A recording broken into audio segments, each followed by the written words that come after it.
N'hésitez pas à aller sur la chaîne de Monsieur Potatoes. C'est son gameplay qui est au fond. J'ai pas pu mettre un de mes gameplays parce que j'ai plus de console. Donc voilà, n'hésitez pas à aller sur sa chaîne. Il vient juste de commencer, il a 35 abonnés.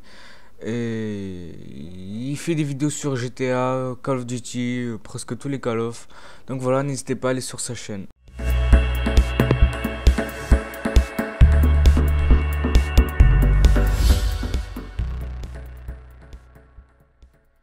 Là, on se retrouve aujourd'hui pour une toute nouvelle vidéo sur les 10 choses à savoir sur Nike. Première chose à savoir sur Nike, c'est qu'elle a été fondée en 1964 sous le nom de Blue Ribbon Sport. Blue Ribbon Sport opérait à l'époque comme distributeur de la marque japonaise de chaussures de sport Onitsuka Tiger, aujourd'hui connue sous le nom d'ASIC.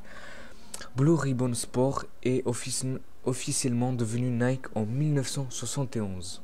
La deuxième chose à savoir sur Nike, c'est qu'elle a été créée par deux copains avec seulement 1200 $.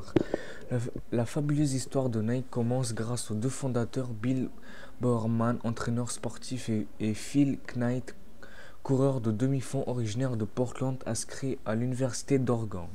La troisième chose qu'il faut savoir, c'est que c'est un nom inspiré de la déesse grecque. Phil Knight voulait à l'origine donner le nom de Dimension 6 à l'entreprise. Le nom de Nike, directement inspiré de la déesse grecque de la victoire, se prononce NY-K, Nike, voilà. C'est le premier employé qui eut l'idée de ce nom, Jeff Johnson.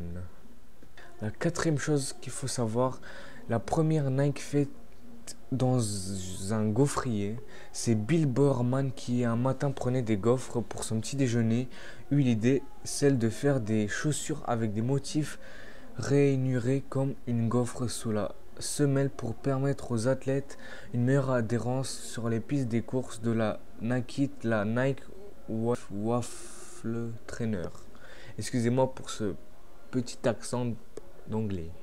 La cinquième chose qu'il faut savoir, c'est un logo fait par une étudiante, Caroline Davidson, étudiante à l'époque de l'Université d'État de Portland, conçut le logo pour le modique somme de 200 $. Elle touchera un peu plus tard un pactole légitime de propriété. La sixième chose qu'il faut savoir, c'est un slogan inspiré par un tueur en série. Et oui, la véritable histoire de ce slogan fut révélée en 2009 dans un documentaire. Gary Gilmore, condamné à mort, aurait dit juste avant son exécution Let's do it. Just do it, si vous connaissez le slogan de Nike. La septième chose qu'il faut savoir, c'est la première campagne Just Do It. C'est Walt Stake, un coureur de 80 ans qui se prête son image courant en traversant pour l'occasion le Golden Gate Bridge à San Francisco. J'essaierai de mettre un screen de ça. La huitième chose qu'il faut savoir, c'est Michael Jordan toucherait chaque année près de 60 millions de dollars de royalties. Je sais même pas ce que ça veut dire. Bien qu'il ne joue plus au niveau professionnel depuis 2003, Michael Jordan, star américaine du basket, demeurait toujours bénéficiaire de la marque selon le magazine Forbes. Si cela est vrai, cela resterait comme le plus grand sponsoring de l'histoire de Nike. La neuvième chose qu'il faut savoir, c'est une chanson des Beatles dans un spot TV pour la première fois. En 1987, le spot publicitaire de Nike pour les chaussures Air Max place la chanson des Beatles Révolution comme bande son originale. La première fois qu'une chanson des Beatles est utilisée dans un spot TV. Et enfin, la dixième chose qu'il faut savoir, c'est le plus grand magasin de Nike et non, il se trouve pas aux USA, mais en Angleterre, plus exactement sur Oxford Street à Londres. Il a coûté 10,5 millions et couvre 3 niveaux et environ 42 000 pieds. Et voilà les gars, j'espère que la vidéo vous aura plu. N'hésitez pas à partager, le petit like fait toujours plaisir. Je sais, ça fait vraiment longtemps qu'on n'a pas fait de vidéo, c'est parce que ma play elle est tombée en panne avec la rentrée, tout ça. C'est vraiment galère de faire une vidéo. On est en manque d'inspiration, donc voilà.